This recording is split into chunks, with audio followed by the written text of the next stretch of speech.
नमस्कार दोस्तों, आप सभी का आपके चैनल पर बहुत बहुत स्वागत है, अभिनंदन। आप लोगों का विश्वास जो इस चैनल को मिल रहा है उसके लिए आप सभी का तहे दिल से मैं शुक्रिया अदा करता हूं।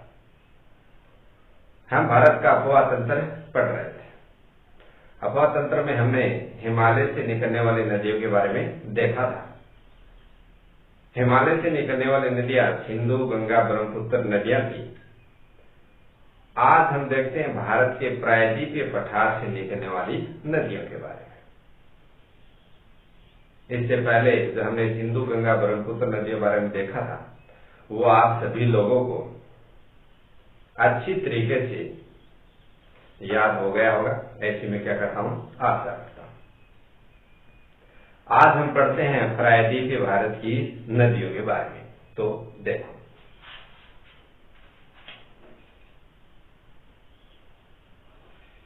ये देखो भारत का क्या है, दक्षिणी भाग। इस दक्षिणी भाग में त्रिभुजाकार आकृति में फैला है प्रायद्वीपीय पठार। क्या फैला है? त्रिभुजाकार आकृति में प्रायद्वीपीय पठार फैला है। इस प्रायद्वीपीय पठार से क्या है, नदियां निकलती हैं। वे नदियां या तो क्या है पूर्व की दिशा में या क्या पश्चिम दिशा में अपना क्या जल गिराती। आपको पता है भारत के पूर्व दिशा में क्या है, बंगाल की खाड़ी। क्या है? बंगाल की खाड़ी। और भारत के पश्चिम दिशा में क्या है, अरब सागर। क्या है? अरब सागर। प्रायद्वीपीय पठार से जो नदियां बंगाल की खाड़ी की तरफ क्या है गिरती हैं, वे नदियां क्या है कि ढाल क्या होता जाता है, इस तरफ क्या ढाल, क्या मंद ढाल है। मंद ढाल होने के कारण ये नदियां अंतिम समय में या अंतिम तौर पर जहां बंगाली खाड़ी में गिरती है मोहने टाइम पर, तो ये अपने अवसादाव क्या करती जाती है, निक्षेपण करती जाती है। निक्षेपण करते जाने से ये क्या करती है, डेल्टा का निर्माण करती है। जबकि वे नदियां जो अरब सागर में गिरती हैं, अरब सागर की तरफ क्या खड़ा ढाल है। खड़ा ढाल होने के कारण वे नदियां क्या करती हैं, सूर्य का निर्माण करती है। मान लीजिए ये क्या है, कोई नदी है, इधर से नदी आ रही है और ये क्या है, अरब सागर है। अरब सागर की तरफ क्या है, ये क्या खड़ा ढाल है। कैसा ढाल है? खड़ा ढाल। खड़ा ढाल होने का ये नदियां क्या सीधा सीधा क्या अपना जल अरब सागर में गिराती है। अरब सागर में गिराने का ये नदियां एस्चुरी का निर्माण करती हैं। कई बार पूछा जाता है अरब सागर में गिरने वाली नदियां किसका निर्माण करती हैं? एस्चुरी का निर्माण करती हैं। जबकि बंगाल की खाड़ी में गिरने वाली नदियां डेल्टा का निर्माण करती हैं। कई बार एग्जाम में ये भी क्वेश्चन पूछा जाता है इनमें से भिन्न कौन सी है। यह पूछा जाता है डेल्टा वाली नदियां कौन सी हैं और एस्चुरी का निर्माण करने वाली नदियां कौन सी हैं। तो हम पढ़ते हैं प्रायद्वीपीय पठार की सबसे महत्वपूर्ण नदी गोदावरी नदी के बारे में।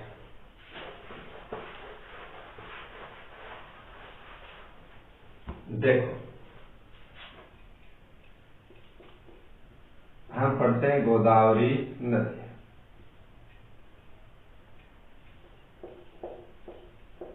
देखो, ये जो गोदावरी नदी है ये प्रायद्वीपीय पठार की सबसे लंबी नदी है। प्रायद्वीप है सबसे लंबी नदी होने के कारण या दक्षिण भारत की ये क्या सबसे लंबी नदी है। लंबी होने के कारण इसे दक्षिणी गंगा, कौन सी गंगा? दक्षिणी गंगा। और दक्षिण में होने के कारण प्रायद्वीप पठार से जो नदियां निकली वो कैसी अवस्था में होंगी? वृद्ध अवस्था में होंगी, इसलिए इसे वृद्ध गंगा या वृहत गंगा की क्या दी जाती है, उपमा दी जाती है। या कह सकते हैं प्रायद्वीपीय पठार की सबसे लंबी नदी। प्रायद्वीपीय पठार की सबसे लंबी नदी। और ये दक्षिण भारत की क्या सबसे लंबी नदी। अभी क्वेश्चन आता है सबसे लंबी नदी इसकी लंबाई कितनी है? इसकी कुल लंबाई है 1465 किलोमीटर। कितने किलोमीटर है? 1463 किलोमीटर में क्या प्रवाहित होती है। इसका प्रवाह क्षेत्र देखा जाए तो ये महाराष्ट्र, तेलंगाना, तेलंगाना के बाद छत्तीसगढ़, तेलंगाना के बाद छत्तीसगढ़ और छत्तीसगढ़ के बाद आंध्र प्रदेश होते हुए कहाँ जाती है? बंगाल की खाड़ी में। इस नदी के किनारे नागपुर शहर बसा है। क्या बसा है? नागपुर शहर बसा है। और ये जो नदी है, ये नदी तेलंगाना के पठार को, कौन सा पठार? तेलंगाना का पठार है, को दो भागों में विभक्त करती है।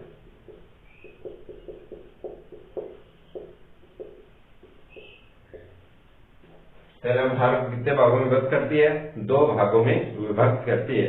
और इस गोदावरी नदी एक सहायक नदी है जिसका नाम है पूर्णा या प्रवरा। उसके किनारे सिंधु घाटी सभ्यता का दक्षिणतम स्थल देमाबाद स्थित है, वो हम आगे देखेंगे। तो अब हम पढ़ते हैं इसके उद्गम के बाद।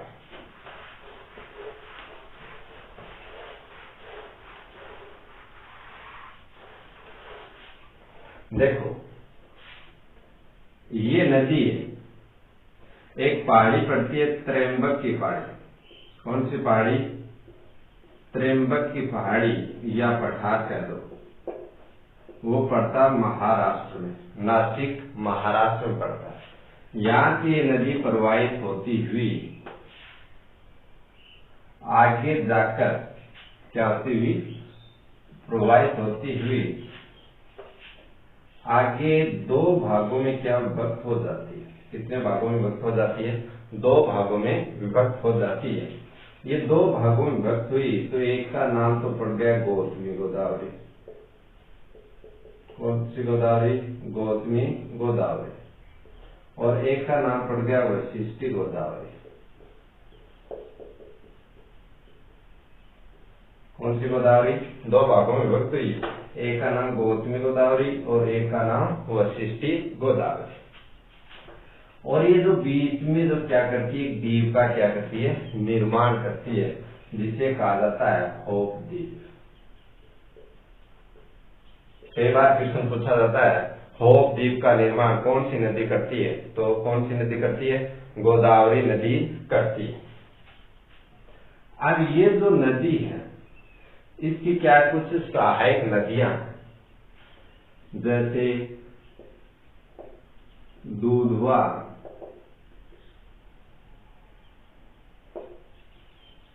परवरा,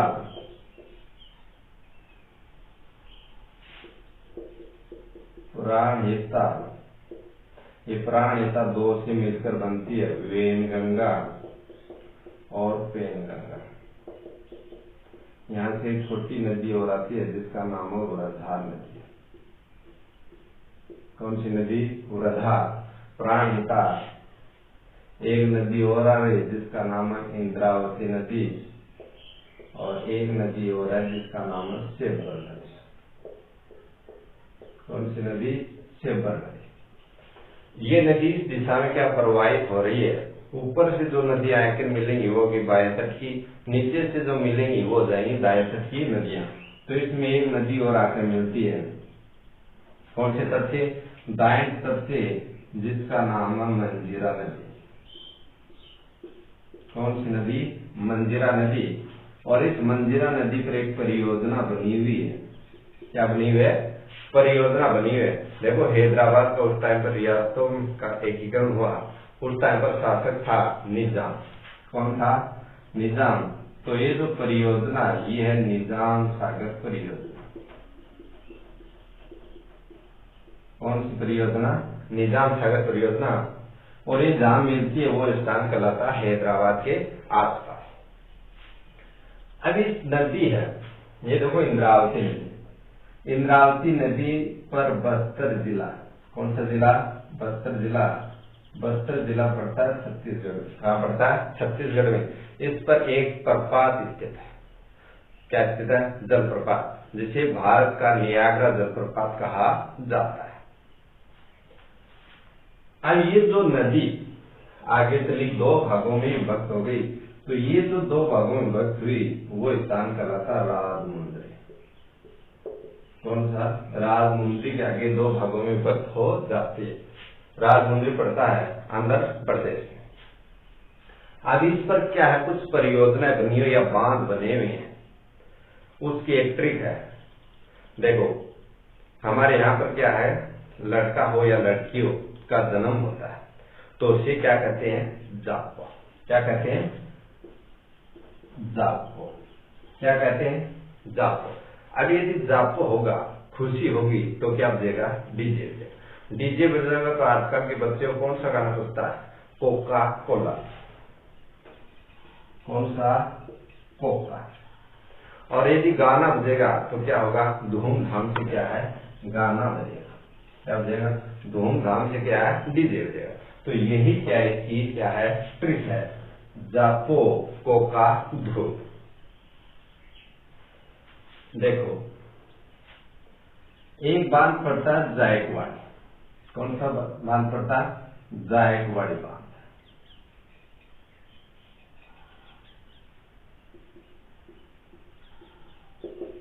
ये बांध जायकवाड़ी पड़ता है महाराष्ट्र में। कहाँ पड़ता है? महाराष्ट्र में। एक बांध है जिसका नाम है पोचमपाद। कौन सा बांध है? पोचमपाद बांध। एक बांध जो है कोकापुरम और एक है धुबलेश्वर। ये क्या कुछ बांध है जिस पर क्या कुछ परियोजनाएं बनी है जो काफी बार एग्जामों में पूछी जाती है। एक यहाँ और आ जाएगा येल्लम पल्लम। येल्लम पल्लम बांध। तो ये क्या कुछ ट्रिक थी जिसे याद रखते हैं। जब हमारे क्या बच्चे का जन्म होगा तो क्या किया जाता है? उसे क्या कर जाता है? स्थानीय भाषा में जापो कहा जाता है। अगर जापो होगा तो क्या आगे खुशी के मारे हम क्या है? डीजे लाएंगे। डीजे पे कौन सा गाना बजता है? Coca Cola. अगर कोका कोला बजेगा तो हम धूमधाम से क्या उस पर नाचेंगे। तो ये क्या है? इसकी क्या होगी? ट्रिक हो जाएगी, बांधोगी। तो इसे आप क्या याद रख सकते हैं। ये क्या कुछ इस पर क्या परियोजनाएं हैं जिसे क्या सिंचाई, विद्युत उत्पादन, ये क्या पूछा जाता है। कई बार एग्जाम पूछा जाता है तो आप इसका स्क्रीनशॉट ले सकते हैं। अब देखो ये जो परोरा नदी है ये इसे प्राण नदी कहा जाता है। इसके किनारे सिंधु घाटी सभ्यता का स्थल है देमाबाद। कौन सा स्थल है? देमाबाद। वो परोरा प्राण नदी के किनारे स्थित है। ये जायकवाड़ी बांध महाराष्ट्र में पड़ता है। निजाम सागर तमिलनाडु तेलंगाना में। कहां पर? तेलंगाना में। पोचमपाद तेलंगाना में। येल्लमपल्लम तेलंगाना में। और कोकापुरम और धुबलेश्वर ये पड़ते हैं आंध्र प्रदेश में। और ये जो पोचमाबाद है, कौन सा? पोचमाबाद, इसका एक नया नाम कर दिया गया है। क्या कर दिया गया? जय श्री राम। याद रखेंगे, जय श्री राम। इसका नाम कर दिया गया श्री राम। क्या कर दिया गया? श्री राम। इसका क्या नया नाम कर दिया गया। अब हम देखते हैं इस पर कुछ ये जो देमाबाद स्थल है यह सिंधु घाटी सभ्यता के 4 स्थलों के बारे में देखते हैं। देखो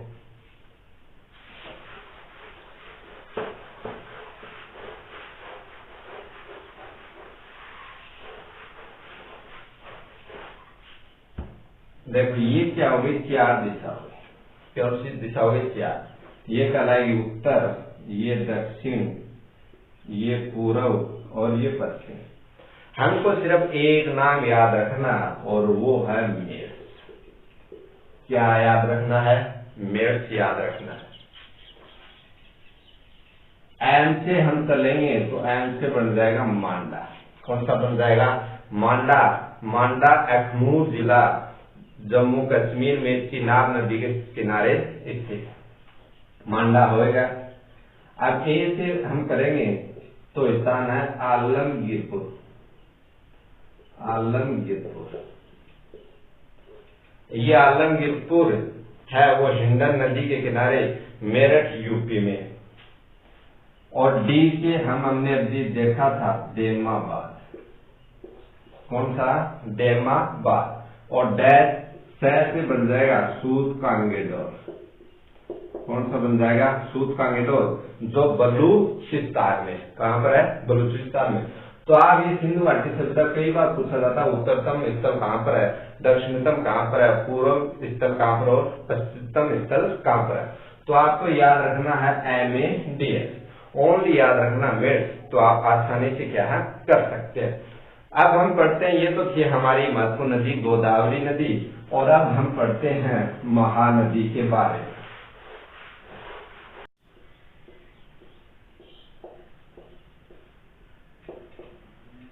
कौन सी नदी? महानदी के बारे में।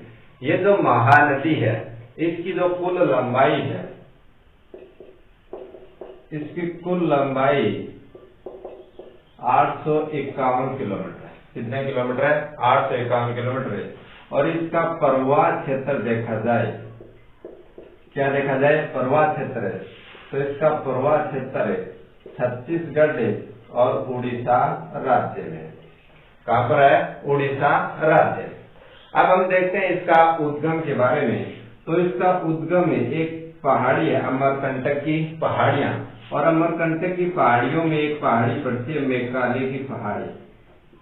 कौन सी पहाड़ी? मैकाले की पहाड़ी। और ये जो मैकाले की पहाड़ी है, इस मैकाले की पहाड़ी में एक पठार पड़ता है जिसका नाम है दंडकारण्य का पठार। कौन सा पठार? दंडकारण्य पठार। ये जो दंडकारण्य पठार ये पड़ता सिंहावा क्षेत्र है, और सिंहावा क्षेत्र पड़ता छत्तीसगढ़ में। इस महानदी क्या होती है? उत्पत्ति होती है, और ये नदी इस दिशा से प्रवाहित होते हुए आगे डेल्टा का निर्माण करते हुए कहां गिर जाती है? बंगाल की खाड़ी में गिर जाती है। कहां गिर जाती है? बंगाल की खाड़ी में गिर जाती है।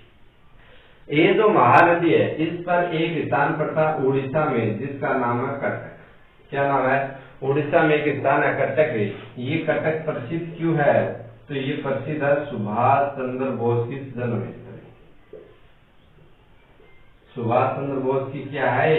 जन्मस्थली। जन्मस्थली कई बार पूछा जाता है सुभाष चंद्र बोस की जन्मस्थली कहाँ है? तो है कटक महानदी के किनारे। और ये जो नदी है, इस पर एक बांध बनाया गया है। क्या बनाया गया है? बांध बनाया गया है, जिसे कहा जाता है हीराकुंड बांध।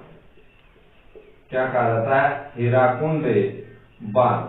ये जो हीराकुंड बांध है, ये भारत का सबसे लंबा बांध है, जिसकी लंबाई कितनी है? 25.8 किलोमीटर। कितनी है? 25.8 किलोमीटर टोटल लंबाई, या कई किताबों में दे रखा है इसकी जो कुल लंबाई है वो 4801 क्या है? मीटर है। दोनों ही क्या है? सही है। ये हीराकुंड बांध बनाने में इतनी मिट्टी व कंक्रीट या सीमेंट का उपयोग किया गया। आप कश्मीर से कन्याकुमारी या अमृतसर से आप असम के डिब्रूगढ़ तक चले जाएं तो 8 मील चौड़ी सड़क का क्या कर सकते हैं? निर्माण कर सकते हैं। ये जो महानदी है, इस महानदी में पीली मिट्टी क्या पाई जाती है? प्रधानता पाई जाती है। पीली मिट्टी की प्रधानता होने का इसे राइस बाउल ऑफ इंडिया या चावल का कटोरा की संज्ञा भी दी जाती है। चावल का कटोरा वैसे छत्तीसगढ़ को कहा जाता है, और राइस बाउल ऑफ इंडिया इस महानदी बेसिन को कहा जाता है। किसके कारण? पीली मिट्टी की प्रधानता के कारण कहा जाता है। विश्व में पीली मिट्टी नदी वो हवांग नदी जो चीन की है वहां पाई जाती है। अब ये जो महानदी है, ये क्या इस दिशा में प्रवाहित हो रही है? इस दिशा में ऊपर से जो नदियां मिलेंगी वो बाएं तरफ की, नीचे से जो नदियां मिलेंगी वो कौन से क्रम की हो जाएंगी? दाएं क्रम। क्यों? हम ऐसे प्रवाहित हो रही है नदी हमारी, ये कौन सा? बाएं। इस दिशा से अगर जो नदियां मिलेंगी वो बाएं क्रम की, नीचे से या हमारे दक्षिण दिशा से आकर या दाएं हाथ की जो नदियां मिलेंगी वो कौन सी हो जाएंगी? दाएं क्रम। देखो दाएं क्रम में दो नदियां, एक का नाम है जोक और एक का नाम है तेल। कितनी नदियां? दो, जोक और तेल। काफी बार पूछा जाता है तेल किसकी सहायक नदी है, जोक किसकी क्या सहायक नदी है। अभी कुछ ऊपर से मिलती है, जैसे शिवनाथ, हंसदो, मंदिर और दूध। शिवनाथ हंसतो मंडव डूब महानदी में उत्तर दिशा से या बाएं दिशा से मिलने वाली क्या है? नदियां। शिवनाथ हंसतो मंडव डूब, शिवनाथ ऐसा क्यों हंसता है मंदा मंदा? ट्रिक क्या है? शिवनाथ ऐसा क्यों हंसता हंसता, क्या मूड है तेरा, डूब जाएगा जोग लगाते हुए तेज। तो आप हमारे साथ यूं ही बने रहिए और आपका स्नेह और प्यार हमें यूं ही मिलता रहिए। आप हमारे चैनल को लाइक, शेयर, कमेंट तथा सब्सक्राइब करना ना भूलें। थैंक यू दोस्तों।